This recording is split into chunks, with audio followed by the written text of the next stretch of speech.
jugement. Il ne s'agit pas de souveraineté, mais de rénonciation à toute prédominance, à toute justification et à toute plainte. Il renonce sans réserve à tout jugement, il démasque sans rancune et décide dans la tendresse, du fond des entrailles, de pardonner. Ces pardons-là n'attendent pas de manière naïve la rédemption des soi, car il sait de quelle matière il est façonné, ni d'autrui, mais il choisit la pudeur, la délicatesse de la communion. Les pardons ainsi vécus est la création d'un espace nouveau pour la relation. La fidélité à soi et à la fraternité n'a pas les soucis de l'apparente inégalité, ni de la réciprocité, ni des conditions.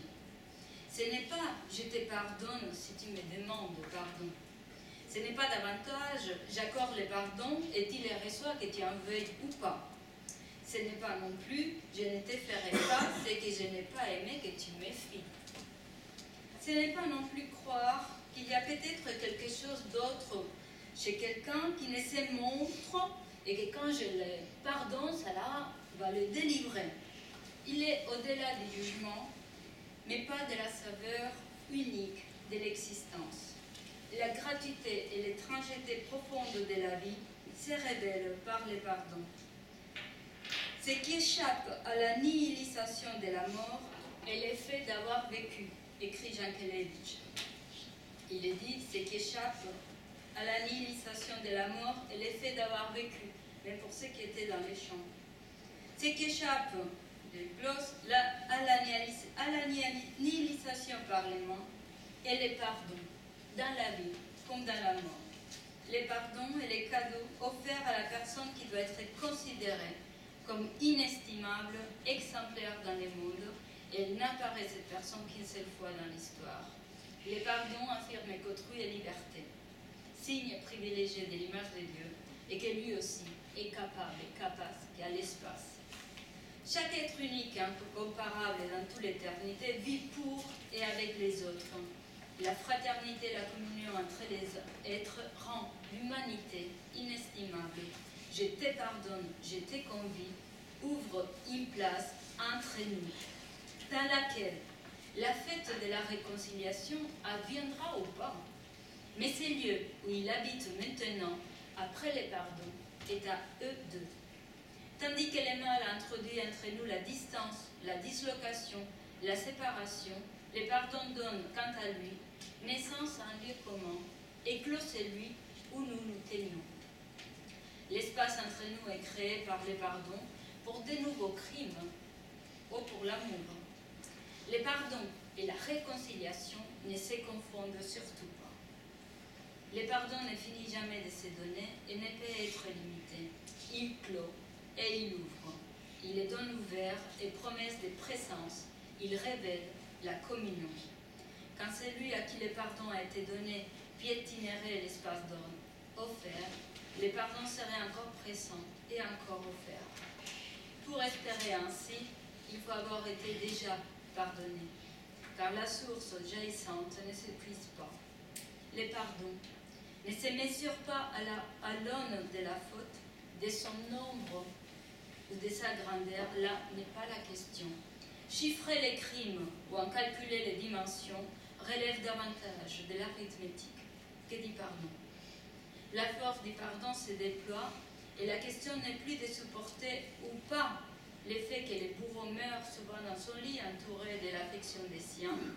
Cette force n'est ni faiblesse, ni résignation, ni frivolité, encore moins oubli, indifférence ou lassitude. Elle est un sursaut des entrailles, un surcroît du cœur, sa dilatation. Cette force est exigeante pour les rapports à soi et à l'intérieur de l'espace des relations ouvert en faveur d'autrui. Elle est capable de s'aimer à nouveau dans la terre.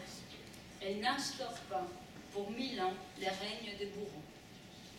Elle n'efface pas les cris de la terre pleine de cendres, épais ou ne peut pas faire germer la vie. Ainsi pardonner est toujours à recommencer, ce n'est pas le geste d'une seule fois. Pardonner est un acte de fidélité, à recommencer chaque fois, 70 fois 7. Un acte qui inaugure l'avenir. Le choix de pardonner celui que je ressemble dans la reconnaissance de notre fraternité et au nom de la communion des personnes peut inaugurer une nouvelle ère, un commencement. Une espérance la vite et une force déploie belle et sans pourquoi.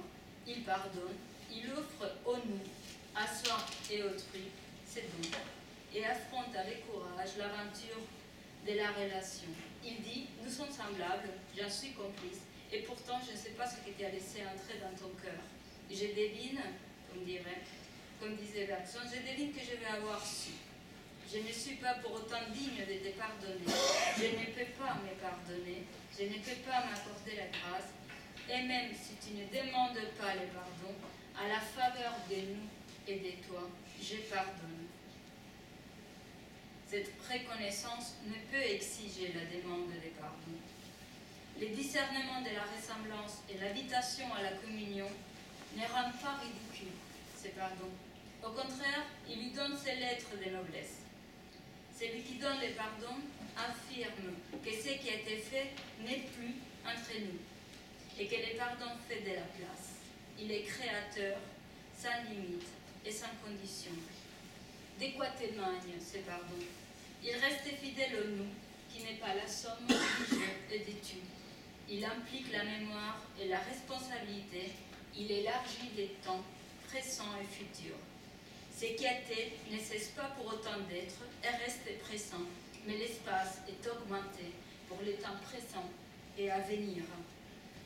Ce pardon est-il valable pour un crime contre l'humanité? Les droits et les devoirs des rancunes, les tenir rigueur aux criminels, exige-t-il l'impardonnable? Ces gestes, je réponds, n'est pas résignation au mal, et décision de vivre en bon terme avec son bourreau, ni résignation à la misère commune comme seule possibilité d'être de l'homme. Il n'est pas non plus un oubli, une usure, une fatigue, une bienveillance tiède envers chaque créature.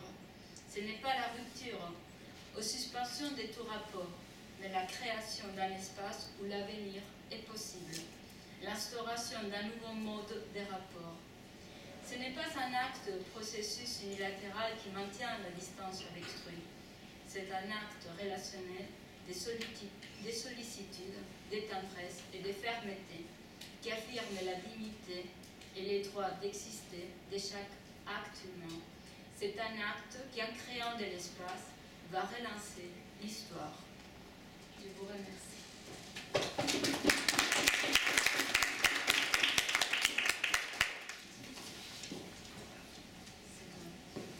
Merci beaucoup. Permettez-moi de ne pas trop m'étendre sur le registre des remerciements et de la gratitude. Laura Charles de m'avoir permis de relire ces textes les plus récents. Je veux simplement mentionner un événement pour le contrarier un peu en début d'intervention, car nous sommes connus, je crois, la toute première fois au Québec en 2003.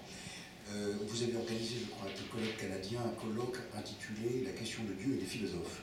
Je mentionne ce fait et ce thème pour indiquer que vous n'êtes peut-être pas aussi étranger que vous le suggériez tout à l'heure dans cette maison. Voilà. Alors, je voudrais me concentrer sur, évidemment, les textes que vous nous avez donnés à lire. Trois textes... je suis beaucoup plus... je donne dans l'aventure beaucoup plus que Madame Sernault qui vient d'intervenir. J'ai essayé de relire les trois textes et de poser à... Je voudrais essayer de poser à Michel Zarka à chaque fois un certain nombre de questions. Je ne pourrais pas, évidemment, relever tous les points mentionnés, développés, et toutes les thèses développées dans ses ouvrages. Son œuvre est désormais considérable et je me réjouis en tout cas d'engager le débat sur une thématique comme celle-ci, à savoir éthique et subjectivité. Lorsqu'on parcourt les trois textes de référence qui sont ainsi proposés à la discussion, on voit bien l'adéquation recherchée entre, d'une part, la question de la généalogie du sujet, la constitution éthique de celui-ci, et d'autre part, la question de l'inappropriable. Il serait difficile, voire téméraire, de résumer la thèse principale de Zarka, mais peut-on, outre les immédiates résonances lévinassiennes, je pensais à difficile tolérant, difficile liberté, on y voit un effort magistral de redéployer l'histoire de la subjectivité au sein de la modernité philosophique occidentale, une histoire qui en effet ne peut pas être dissociée de l'axe d'autrui. Par la réunion de ces trois textes se présente une plaidoirie vibrante en faveur de ce qui en Occident à la fois pense, mais aussi oublie la subjectivité dans sa structure d'altérité. Face à un propos d'une telle ambition et d'une telle ampleur, je ne relèverai que donc quelques points d'intérêt pour les soumettre à la discussion. Donc trois foyers de questions. Premier foyer que j'intitulerai « Une reconstruction généalogique ». Le second foyer de réflexion que j'intitulerai « Du pardon à l'injustifiable, par-delà l'impardonnable ». Et la troisième foyer de réflexion que j'intitulerai immodestement de la structure tolérance au principe d'alliance. Il est toujours difficile, à tout le moins risqué, de tenter de dessiner une filiation conceptuelle. Certains s'y étant employés avec talent, tel Michel Foucault, à propos de la folie par exemple, ou d'autres dans son sillage à propos du gouvernement, ou pour citer un médiéviste aussi bien vénéré que courageusement relégué, Étienne Gilson, qui a, à côté de ses monographies nombreuses consacrées à Saint-Augustin, Bonaventure, Don Scott ou Thomas d'Aquin, s'est voué à l'étude de concepts sur longue durée tels la cause, l'être ou l'essence. Le défi où Yves-Charles Zarka nous invite est en ces lieux audacieux. Il consiste à clarifier préalablement de quel sujet on parle, si on parle bien d'un sujet. Je pense ici à un ouvrage daté d'une dizaine d'années sur l'archéologie du sujet tragique.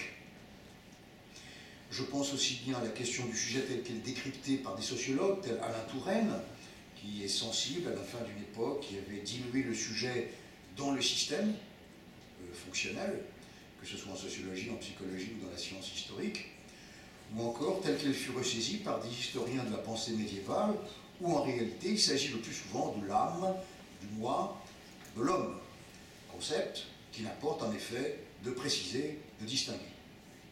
Dans ces 6 études sur le sujet, Yves-Charles Zarka a le mérite de la clarté. Il ne s'agit pas d'autre chose que d'une reconstruction du sujet de droit, subjectum juris, au XVIIe siècle.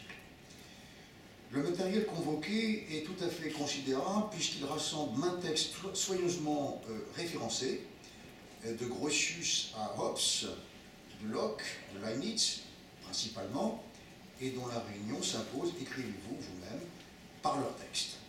Page 16, dans notre voie de la subjectivité.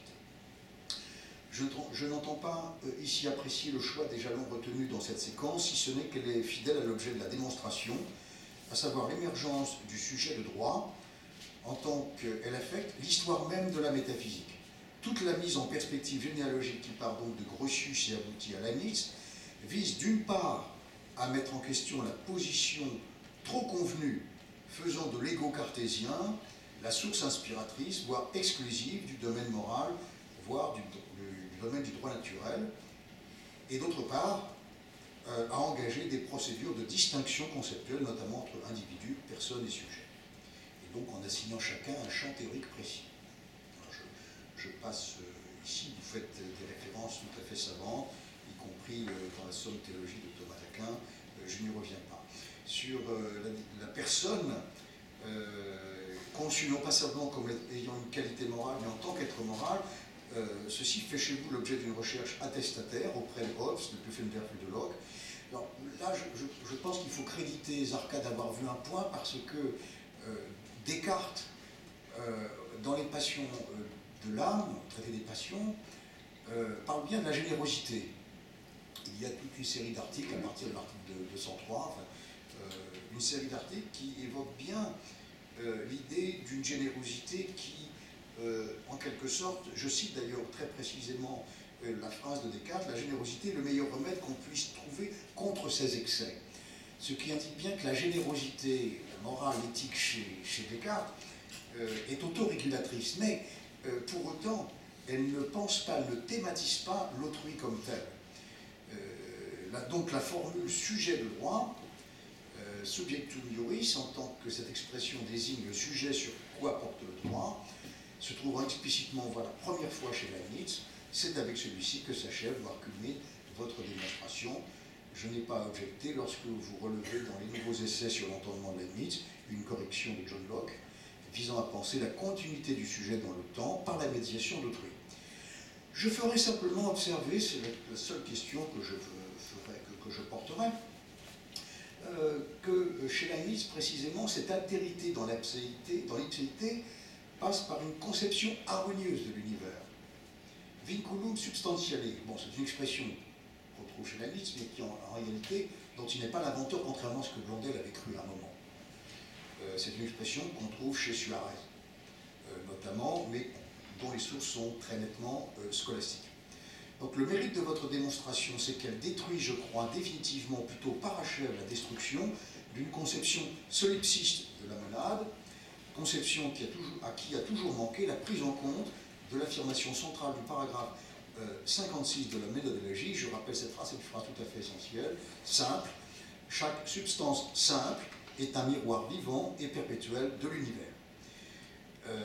Il faut donc relire l'ensemble du paragraphe en question, cette liaison, l'accomplissement de toutes les choses créées à chacune et de chacune à toutes les autres, fait que chaque substance simple a des rapports qui expriment toutes les autres, qu'elle est par conséquent un miroir vivant et perpétuel de l'univers. Autrement dit, le lien à l'autre passe par la conception harmonieuse de l'univers. Donc s'il est chez Leibniz, tout comme chez Descartes et Spinoza, un dualisme entre l'ordre du corps et l'ordre de l'âme, cependant, il est une harmonie antérieure, toujours déjà là, qui s'établit dans une correspondance entre les deux. Donc l'âme et le corps expriment en effet le même univers. On observera que Leibniz s'appelle hypothèse, cette idée d'une harmonie préétablie, hypothèse qu'on ne peut naturellement pas vérifier, mais qui est conforme à la raison, dit-il, et qui donc dépasse le stade de l'hypothèse gratuite. L'essentiel est l'aspect purement rationnel de cette idée. Donc on comprend donc que l'émergence d'autrui dans le rapport à soi, qui est constitutif du soi, passe par cette hypothèse de l'harmonie première. Je soumets cette première réflexion à F. Charles Arcade dans la mesure où il montre très bien cette émergence d'autrui, dans cette longue histoire, dans cette longue généalogie, intervient dans plusieurs ordres de considération qui sont morales et politiques, métaphysiques et théologiques. Bon, il y a une théologie aussi chez Leibniz, la théologie de l'amour, mais il y a aussi un lien substantiel qui fait que, précisément, toutes les monades sont toujours déjà reliées. Alors, on peut toujours, l'historien des idées que vous êtes, que nous essayons d'être, peut toujours faire valoir le fait que ceci est tardif chez Leibniz lorsqu'il a 65 ans. Enfin, c'est une donnée qui fait partie néanmoins de la textualité et que nous devons absolument intégrer dans le commentaire. Le second foyer de réflexion auquel je viens concerne donc votre très bel article sur le pardon, un texte très puissant, très personnel. Je voudrais dire d'emblée mon accord avec la tonalité, l'argumentaire de celui-ci, et aussi combien je partage les perplexités dont il est fait état. En ressaisissant le débat entre Yankelevitch et Derrida, je ne m'attarderai pas sur l'exégèse des textes de Yankelevitch que produit Sarka, de la façon, je crois, la plus rigoureuse, notamment en ce qui concerne les écarts de position entre le texte de 1976 et celui de 1971. Je voudrais seulement prolonger l'interrogation que j'y vois poindre et qui amène notre auteur à penser, sinon à renoncer à la problématique du pardon, du moins le conduit à proposer, comme on l'a dit il y a un instant, une éthique sans pardon. Je rappelle d'abord quelques séquences qui déclenchent la problématisation d'ensemble. Premièrement, Yankelevitch dans le pardon ne connaît pas d'impossibilité. Derrida, dans pardonner, le pardon, s'il y en a un, ne doit et ne peut pardonner que l'impardonnable, donc faire l'impossible.